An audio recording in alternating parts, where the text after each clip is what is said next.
এদেশে সংখ্যাগরিষ্ঠ মুসলমানদের প্রতি সবচেয়ে বেশি বৈষম্য করা হয়। আর্মিতে, প্রশাসনে, বিসিএসে, মাদ্রাসা ব্যাকগ্রাউন্ড হলে তাদেরকে ভিন্ন চোখে দেখে তাদেরকে সরায় দেওয়ার অপচেষ্টা করা হয়। আলেমদের অবদানকে এই সমাজে স্বীকার করা হয় না, বৈষম্য করা হয়। আপনি দেখবেন দেশের কোনো ক্রাইসিস মোমেন্টে বা বিশেষ কোনো পরিস্থিতিতে বিশেষজ্ঞদের আলাপ সালাপ হয়, টকশো হয়, কিন্তু কোনো আলেমকে সেখানে সাধারণত ডাকে না। আমরা বিগত আমলে দেখছি যে কোনো কোনো আলেমকে যদি কোনো ইস্যুতে ডাকাও হয় তো উদ্দেশ্য হলো আলেমরা আয়না ৩-৪ জন মিলে ধরার জন্য। দেখছেন না আপনারা? তো আলেমরা কি এদেশে ভাইসে আসছে? তাদের মতামতের কোনো মূল্য নাই। যখনই তত্ত্বাবধায়ক সরকার বা অন্তর্বর্তীকালীন সরকার, ইন্টারিম গভর্নমেন্ট যখনই ফর্ম করে, আপনারা দেখবেন সেখানে বিভিন্ন শ্রেণী পেশার মানুষ নেওয়া হয়। এই প্রথম জীবনে দেখা গেছে যে একজন আলেম নেওয়া হয়েছে। এর আগে কোনোদিন কোনো আলেমকে কেউ কোনোদিন বলেও নাই। তাহলে এটা কি বৈষম্য না? এটা কি অবিচার না? আলেমরা কি লক্ষ লক্ষ কোটি কোটি মানুষের প্রতিনিধিত্ব করে না?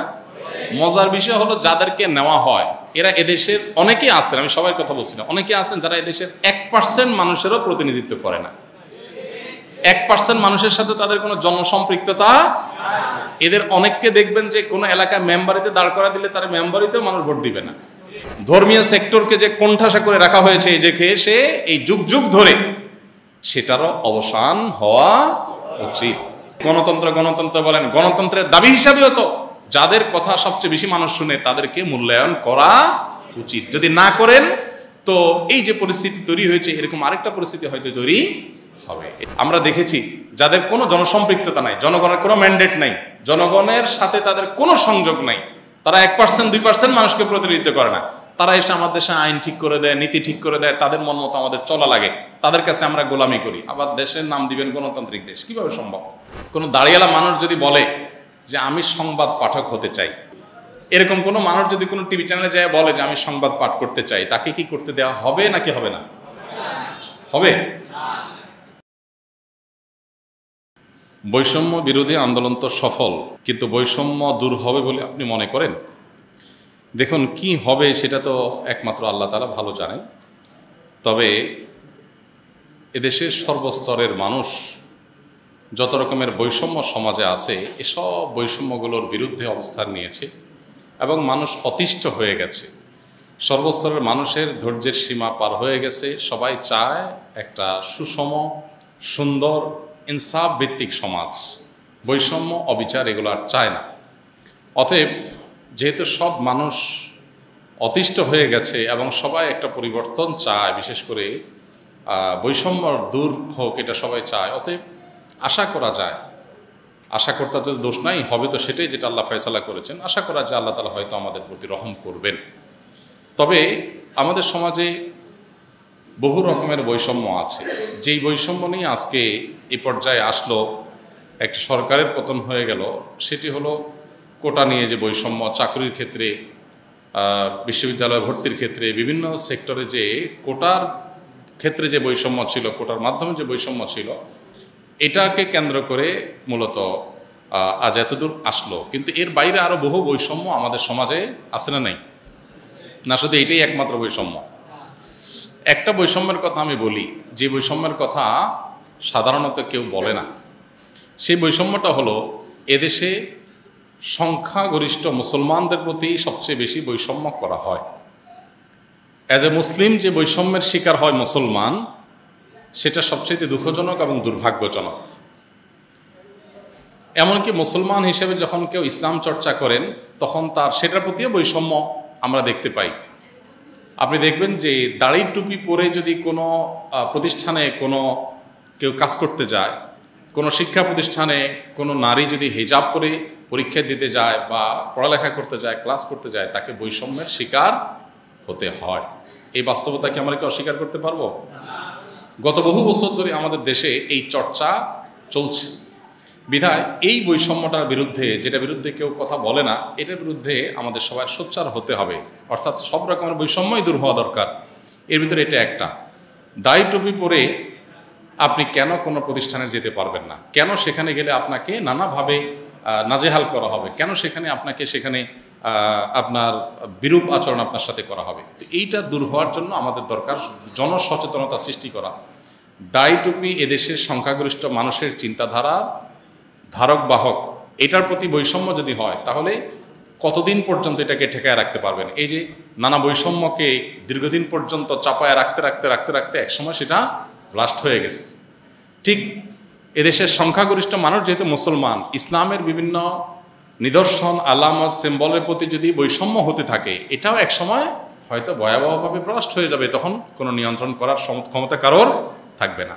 মাদ্রাসার শিক্ষার্থীদের প্রতি যে বৈষম্য আপনারা জানেন, গত কয়েক বছর ধরে আমরা দেখলাম যে বিশ্ববিদ্যালয় ভর্তি পরীক্ষা যেখানে কম্পিটিশন করে মাদ্রাসার ছাত্ররা টিকে যাচ্ছে, সেটা নিয়েও নানান কথা শুনতে হচ্ছে যে এটা হায়ার লেভেলের স্কুলে মাদ্রাসায় পরিণত হয়েছে। কম্পিটিশনের মাধ্যমে যোগ্যতা প্রমাণ করে যদি মাদ্রাসার ছাত্ররা ইউনিভার্সিটিতে টিকতে পারে, তাহলে সেটা নিয়ে যদি কেউ আপত্তি করে তাহলে সে তো রেসিজম তার মধ্যে আছে, সে তো বর্ণবাদী, সে তো তার সংকীর্ণ মনার চিন্তা সে লালন করছে, সে তো বৈষম্য করছে। এবং আমার যোগ্যতা থাকা সত্ত্বেও যদি আমি কোথাও যেতে না পারি, তো এই বৈষম্য দূর হওয়া দরকার। মাদ্রাসা শিক্ষার্থীদের প্রতি বৈষম্য অনেক বেশি হচ্ছে, যেটা নিয়ে কেউ কথা বলে না।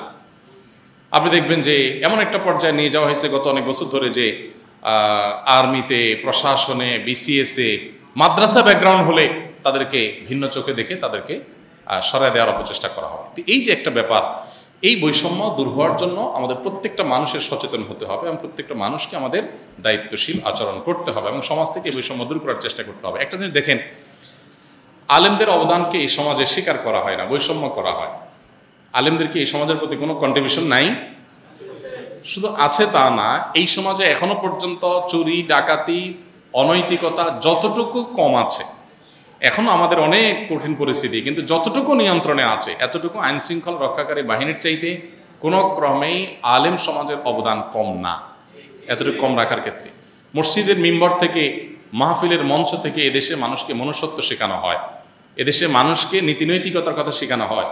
হুজুরদের ওয়াজ শুনে কোনোদিন কেউ মাদকের পথে যায় নাই, হুজুরদের ওয়াজ শুনে কেউ কোনোদিন সন্ত্রাসী হয় নাই, হুজুরদের ওয়াজ শুনে কেউ বাবা মার অবাধ্য হয় নাই, কেউ সমাজে খারাপ কোনো কাজ করে নাই, বরং হুজুরদের ওয়াজ শুনে বহু খারাপ মানুষ ভালো হয়েছে। সো আলেমদের অবদানকে স্বীকার করা হয় না। বিশেষ করে আমি এক শ্রেণীর মিডিয়ার প্রতি সম্পূর্ণ শ্রদ্ধা রেখে বলছি যে কিছু মিডিয়া তো আছেই আলহামদুলিল্লাহ, তারা তাদের দায়িত্বশীলতা, পেশাদারিত্বের পরিচয় দেয়, কিন্তু অনেক মিডিয়া আছে যারা আলেম সমাজের প্রতি বৈরী আচরণ করে, বৈষম্যমূলক আচরণ করে। এটা কি আপনারা জানেন না? ওপেন সিক্রেট, একদম দিনের আলোর মতো পরিষ্কার। আলেমদের কাজগুলোকে তারা দেখাতে চায় না। আমি ছোট ছোট কিছু এক্সাম্পল দিতে চাই। যেমন ধরুন, একটা কনসার্ট হচ্ছে, গানের কনসার্ট, এটা যত ফলাও করে মিডিয়াগুলো প্রচার করে, টেলিভিশনে, পত্রপত্রিকা, অমুক গানের কনসার্ট হয়েছে, এত ছেলেপেলে হয়েছে, এটা যেরকম প্রচার হয়, অনেক ওয়াজ মাহফিল আছে এদেশে যে গানের কনসার্টের চাইতে বহুগুণ বেশি সাধারণ মানুষ সেখানে অংশগ্রহণ করে। আজ পর্যন্ত কোনো মিডিয়াতে দেখেছেন যে মাহফিলকে অ্যাজ এ নিউজ আকারে মাহফিল এর রিপোর্ট তারা করে? সাধারণত কেউ যদি পুশ করে সেখানে, তাদেরকে হাই হ্যালো করে, টাকা পয়সা ঘুষ ঘাস দেয়, অথবা তাদের হাতে পায়ে ধরে, তখন হয়তো কোনা কান্সি দিয়ে ছোট্ট করে একটা কলামে তারা রিপোর্ট করে। তো এদেশের ওলামাদের বড় বড় কাজগুলোকেও দেখানো হয় না। আমাদের আফসোস নাই, আসুন্নাহ ফাউন্ডেশন থেকে আমরা এত কাজ করছি, আলহামদুলিল্লাহ অনেক মিডিয়া সেগুলোর কোনোটা তাদের দায়িত্বে তারা প্রচার করছেন, আমি তাদের কাছে কৃতজ্ঞতা জানাই। কিন্তু অনেক মিডিয়া আছে যেন তাদের চোখে পাথর দিয়ে রাখছে, তারা কিছুই দেখে না। আমরা তাল করার পরও সেগুলোর কোনো আলোচনা নাই, আরেকজন তিল করছে সেটা নিয়ে বিরাট ফলো করে প্রচার। এই যে আলেম সমাজের প্রতি বৈষম্য, চলমান বৈষম্য বিরোধী আন্দোলনে এই বৈষম্য দূর হোক, অন্যান্য বৈষম্যের পাশাপাশি এই বৈষম্য দূর হোক। আলেম ওলামাদের প্রতি বৈষম্যের বহু দিক আছে, বহু দৃষ্টান্ত আছে, যেটা আসলে বলে শেষ করা কঠিন। ধরেন, বাজেট যখন হয়, জাতীয় বাজেট ঘোষণা করা হয়, বিভিন্ন টেলিভিশন থেকে দেখবেন যে বিভিন্ন শ্রেণী পেশার মানুষের ভাবনা নেওয়া হয়, আছে না? বাজেট নিয়ে বুদ্ধিজীবী কি বলছেন, পেশাজীবী কি বলছেন, ব্যবসায়ীরা কি বলছেন, রাজনীতিকরা কি বলছেন, মন্তব্য নেওয়া হয়। এমনকি সাধারণ মানুষের মন্তব্য কোনো টিভি চ্যানেলের কোনো রিপোর্টে নেওয়া হয় যে বাজেট নিয়ে সাধারণ মানুষের ভাবনা কি। একজন রিকশাওয়ালাকে জিজ্ঞেস করা হয় আপনার কোনো মন্তব্য আছে কিনা। শুধু বাজেট না, এরকম অনেক বিষয় নিয়ে তাদের মতামত নেওয়া হয়। কিন্তু আজও পর্যন্ত কোনো আলেমের মতামত নিতে আপনারা দেখছেন কিনা আমি জানি না, আমি দেখিনি, আমার চোখে পড়ে নাই। তো আলেমরা কি এদেশে ভাইসে আসছে? ৩.৫ লক্ষ মসজিদ এদেশে, ৩.৫ লক্ষ মসজিদের ৩.৫ লক্ষ ইমাম খতিব, তারা মিনিমাম ৩ থেকে ৪ কোটি মানুষের প্রতিনিধিত্ব সরাসরি করে। তাদের মতামতের কোনো মূল্য নাই। আপনি দেখবেন দেশের কোনো ক্রাইসিস মোমেন্টে বা বিশেষ কোনো পরিস্থিতিতে বিশেষজ্ঞদের আলাপ সালাপ হয়, টকশো হয়, কিন্তু কোনো আলেমকে সেখানে সাধারণত ডাকে না। আমরা বিগত আমলে দেখছি যে কোনো কোনো আলেমকে যদি কোনো ইস্যুতে ডাকাও হয় তো উদ্দেশ্য হলো আলেমরা আয়না 3-4 জন মিলে ধরার জন্য। দেখছেন না আপনারা যে 3-4 জন মিলে একজন আলেমকে আয়না কিভাবে কোণঠাসা করবে ওই জন্য করা হয়। বৈষম্য বিরোধী আন্দোলন যেহেতু সফল হয়েছে, অতএব এই বৈষম্য সমাজ থেকে দূর হোক। মাদ্রাসার শিক্ষার্থীদের প্রতি, দাড়ি টুপির প্রতি, হিজাবের প্রতি, বোরকার প্রতি, পর্দার প্রতি, ইসলামের লেবাস পোশাকের প্রতি, মুসলমানদের কৃষ্টি কালচারের প্রতি, আলেম সমাজের প্রতি, মাদ্রাসার সর্বস্তরের শিক্ষার্থীদের প্রতি যত বৈষম্য আছে এগুলো এই সমাজ থেকে ঝেঁটিয়ে বিদায় করতে হবে ইনশাআল্লাহ। এটা যদি আপনারা দূর করতে না পারেন কি হবে জানেন? আপনি কতদিন চাপায় রাখবেন? এই যে জুলুম চাপাইতে চাপাইতে একসময় ব্রাস্ট হয়ে গেছে না মানুষ, সংখ্যাগরিষ্ঠ মানুষকে আপনি কতদিন ইগনোর করে থাকবেন?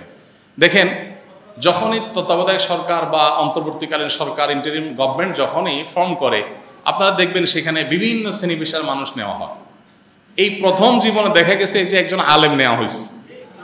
এর আগে কোনোদিন কোনো আলেমকে কেউ কোনোদিন বলেও নাই। তাহলে এটা কি বৈষম্য না? এটা কি অবিচার না? আলেমরা কি লক্ষ লক্ষ কোটি কোটি মানুষের প্রতিনিধিত্ব করে না?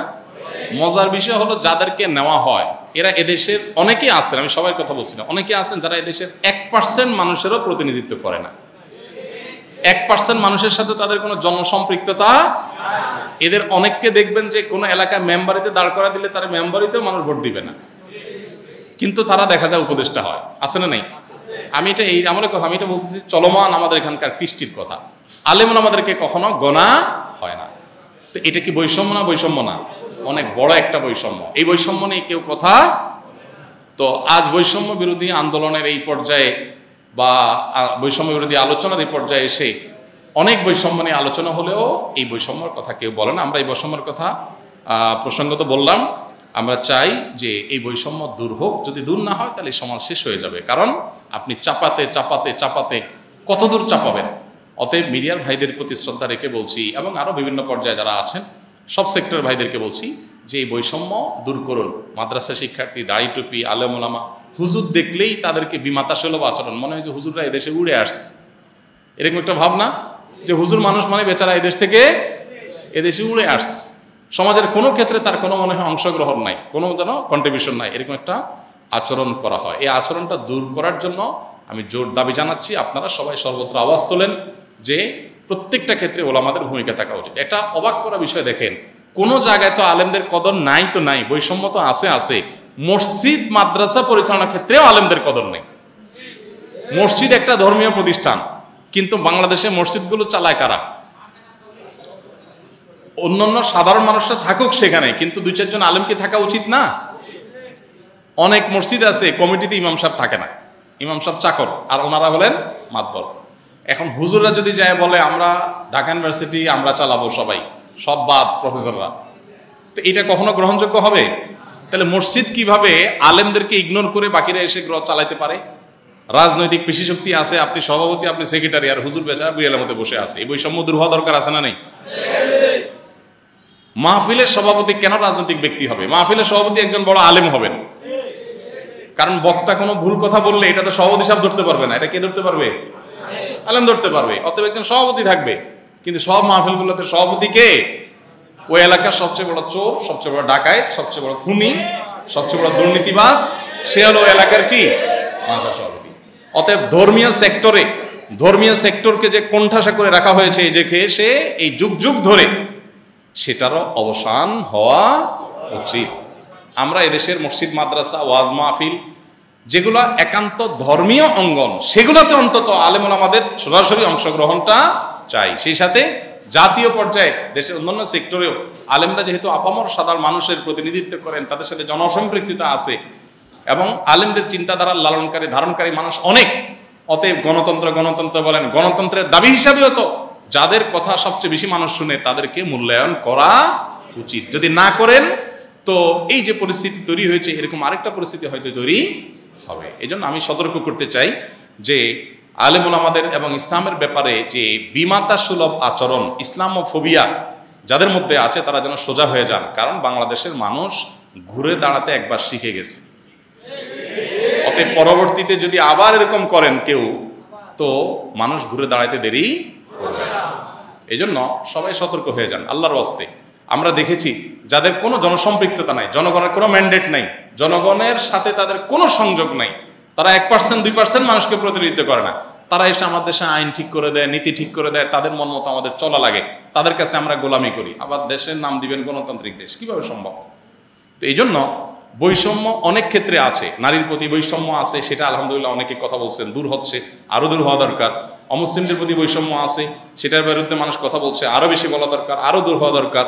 নানান সেক্টরে বৈষম্য আছে, কিন্তু এই ধর্মীয় মানুষ বা ধর্মের প্রতি, বিশেষ করে মুসলমানদের প্রতি যে বৈষম্য, এটা দূর হওয়ার জন্য সর্বস্তরে আওয়াজ উঠতে হবে।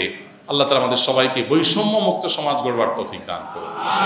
দেখুন, কোনো দাড়িওয়ালা মানুষ, আমি বৈষম্যের একটা এক্সাম্পল দিই, কোনো দাড়িওয়ালা মানুষ যদি বলে যে আমি সংবাদ পাঠক হতে চাই, কোনো একটা টিভি চ্যানেলে উনি যদি, ওনার সব যোগ্যতা আছে, উনি ধরেন সংবাদ পাঠক হিসাবে ওনার চেহারা সুরত সুন্দর, ওনার ভয়েস অনেক পরিষ্কার, ওনার সব যোগ্যতা আছে, শুধু সাথে কি আছে? দাঁড়িয়ে আছে। এরকম কোনো মানুষ যদি কোনো টিভি চ্যানেলে যায় বলে যে আমি সংবাদ পাঠ করতে চাই, তাকে কি করতে দেওয়া হবে নাকি হবে না? হবে। মহিলা মানুষ সংবাদ পাঠ করতে যাওয়া উচিত কি উচিত না শরিয়া দৃষ্টিকোণ থেকে, সে আলাপ এক সাইডে রেখে আমি অন্য একটা কথা বলি। ধরেন একজন মেয়ে, তিনি বোরকা পরে বা হিজাব পরে, উনি যদি যায় মূলধারার মিডিয়াগুলোতে বলে যে আমি সংবাদ পাঠিকা হতে চাই, তাকে কি হিজাব পরে এটা করতে দেওয়া হবে? দেওয়া হবে না। আবারও বলছি, এটা জায়েজ, এটা শরিয়ার দৃষ্টিকোণ থেকে আমি মোটেই সাপোর্ট করছি না, কথার কথা বললাম। দায়িত্বই রাখেন শুধু অন্তত, তো দাড়ি পরে যদি কাউকে সংবাদ পড়তে দেওয়া না হয়, তাহলে এটা দাড়ির প্রতি অবিচার না? আমার সংবিধান যদি আমার ধর্মচর্চার রাইট দেয়, তুমি আমাকে বাধা দেওয়ার কে? কিন্তু বাধা দেওয়া হচ্ছে কি হচ্ছে না? এই বৈষম্যটা আমাদের সমাজকে এমন একটা পর্যায়ে নিয়ে যাচ্ছে, এখান থেকে কিন্তু মানুষের ক্ষোভ এটা ভয়াবহ পর্যায়ে চলে যায়। অনেক সময় এখান থেকে অনেক দুর্ঘটনা, অনেক অনাকাঙ্ক্ষিত ঘটনার সৃষ্টি হওয়ার শঙ্কা থাকে। এই জন্য আমি আশা করব যে আমাদের নতুন বাংলাদেশে সকল বৈষম্য দূর হওয়ার পাশাপাশি এই দেশের সবচেয়ে বেশি সংখ্যক মানুষকে যারা প্রতিনিধিত্ব করে, দেখুন দেশের কোনো রাজনৈতিক দল 3 থেকে 4 কোটি মানুষকে অ্যাট এ টাইম তাদের প্রতিনিধিত্ব করতে পারে না। প্রত্যেক শুক্রবার 12:30 থেকে 1:30 পর্যন্ত 3.25 লক্ষ মসজিদে যত মানুষ উপস্থিত হয় এভারেজে, সেটা আনুমানিক 3 থেকে 4 কোটি মানুষ হবে। যদি 3 কোটি মানুষও হয়, এই 3 কোটি মানুষের প্রতিনিধিত্ব যে আলেমরা করছেন, এত বেশি মানুষের প্রতিনিধিত্ব কোনো রাজনৈতিক দলের নেতারাও করেন না। সেখানে আলেমদের কথার কোনো ভ্যালু থাকবে না, তাদের কোনো মতামত নেবেন না, তাদেরকে মানুষ মনে করবেন না, বিমাতা সুলভ আচরণ করবেন, এটা কখনো গ্রহণযোগ্য নয়। অন্যান্য বৈষম্যের পাশাপাশি মাদ্রাসার শিক্ষার্থী, আলেম ওলামা, ধর্মীয় লেবাস পোশাক, এগুলোর মধ্যে যে বৈষম্য আছে, অবিচার আছে, বিমাতা সুলভ আচরণ আছে, এগুলোকে যে ভিন্ন দৃষ্টিতে দেখা হয়, এটা ধুয়ে মুছে এই সমাজ থেকে পরিষ্কার করা হোক। আল্লাহ আমাদের সবাইকে সে তৌফিক দান করুন।